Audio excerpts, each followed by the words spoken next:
Alright, here is the Fantech Crypto VX7 Gaming Mouse Sakura Edition. I got this for 405 Philippine pesos from Shopee.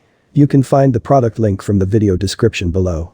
I will be scrolling the full specification of the mouse in the screen now, so I won't go through that one by one anymore, and you can just read them while I unbox this Fantech Crypto VX7 Gaming Mouse Sakura Edition. The box looks nice and professional. It contains a lot of information about the mouse, which is nice if you are planning to buy this, since you can have all the information you need at a glance just by reading through the box. Okay. Let's open this up. Wow. Great packaging for a 400 peso mouse. We have the paperwork here, the warranty card, and a very short user manual. Let's put that aside for now and open the mouse itself. Looks good. This is a USB-A interface wired optical mouse with a 1.8 meter nylon braided cable, which makes it a really strong cable. The cable really feels sturdy and looks good as well. This has 6 buttons.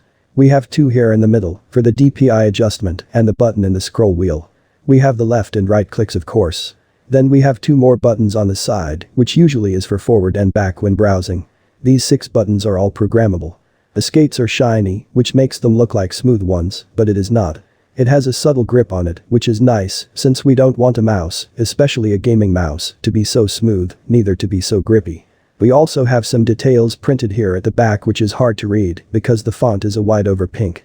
The core construction of the mouse is ABS plastic and it is said to be rubber coated, but I don't really feel that rubber.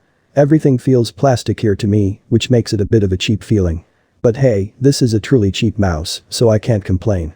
Crypto VX7 is rated for 60 IPS or inches per second with 15G acceleration and 125 Hz of polling rate.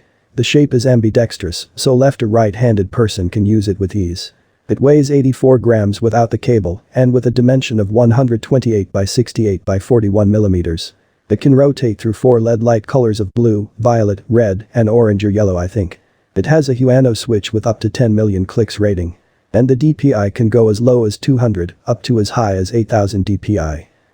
When you click this button on the top, it will loop you through 4 DPIs, which by default are 1200, 2400, 4800, and 7200. All of which can be changed through the software companion. I will show that later. We also have the scroll wheel here, which is also the mid button of the mouse. Then the 2 side buttons, which by default is used for browsing purposes to go forward or backward of the web pages you visited. And of course, we have the common and mostly used buttons for left and right clicks. So we have a total 6 useful buttons for this mouse, along with the LED light for the logo in the middle, and a line that runs across the body of the mouse, through the sides, and the light also nicely scatters to the front of the mouse, which is a nice effect. To give you a more immersive experience on the buttons, let's hear how they sound.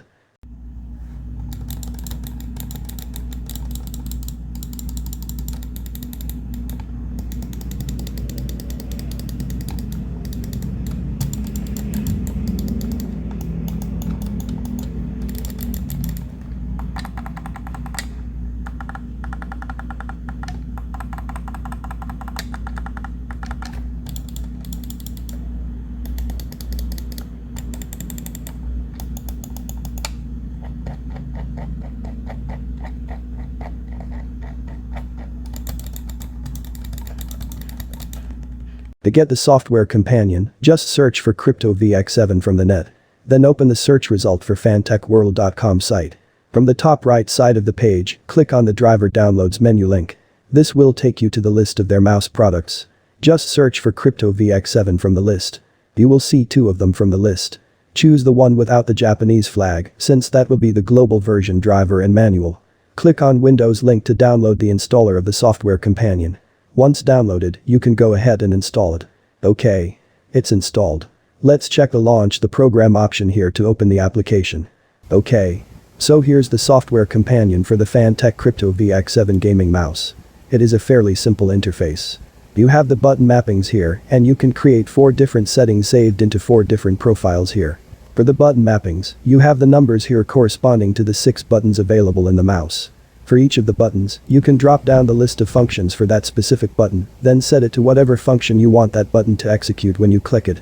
You have many options here to choose from, and you can personalize each button depending on your needs. That's for the basic setup tab. We also have a tab here for macro. From here you can record or create a macro, which is basically a set of mouse click sequence that you can execute in one click, which are handy for gameplays and such. Next is the Advanced Setup tab. From here you can set the different properties of the mouse, like the precision, wheel speed, and for the game-related function of fire speed.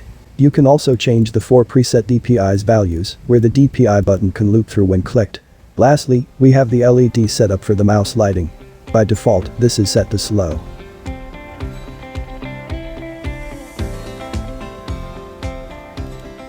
Let's try fast. As you can see here, the LED loop breathing will be faster. For static, it will show just one light, which will represent the color of the current DPI you have chosen. I'm currently on 1200 DPI, so it is blue. Lastly, we can also turn off the LED light. My personal preference here is slow, so let me bring it back to that. That's it for the software companion feature. It's not as advanced as other software companion, but it has all the basics that you need for a gaming mouse. Overall usage of the mouse is pleasant. I'm not the main user of the mouse since I bought it for my daughter, but I'm borrowing it from time to time to gather experiences on the actual usage. The default skates of the mouse are good.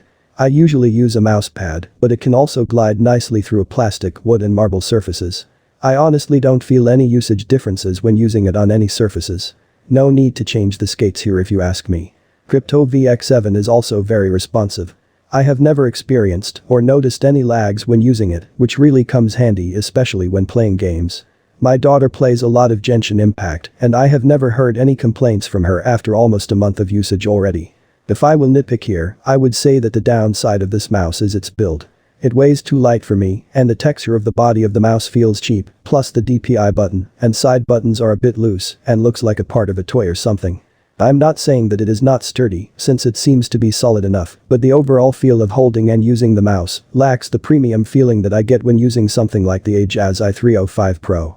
But then again, the i305 Pro costs 3 times as much as the Crypto VX7. So I guess you get what you paid for, and there will certainly be some compromises to bring down the price. In Crypto VX7's case, it's the build. But, with a nice software companion, Fantech's great website support for their products, the low price of this mouse, the good LED lighting effect, and a complete basic functionality for a gaming mouse, I believe anyone can accept the build compromise for the mouse. Besides, I'm not saying that the mouse will easily break, but was only describing the way it feels when using the mouse. So, time can only tell if the Crypto VX7's build is strong and just hiding behind the average plastic surface, or not. In conclusion, if you are looking for a budget-friendly gaming mouse that comes with almost all of the features that you can get from the more expensive ones, then you should try the Fantech Crypto VX7 gaming mouse. The Sakura Pink edition is also a nice design addition, since it fits perfectly to my beautiful daughter's PC setup. I would love to hear your thoughts about this mouse as well. Type it in the comments below. If you enjoy this video, give me a thumbs up.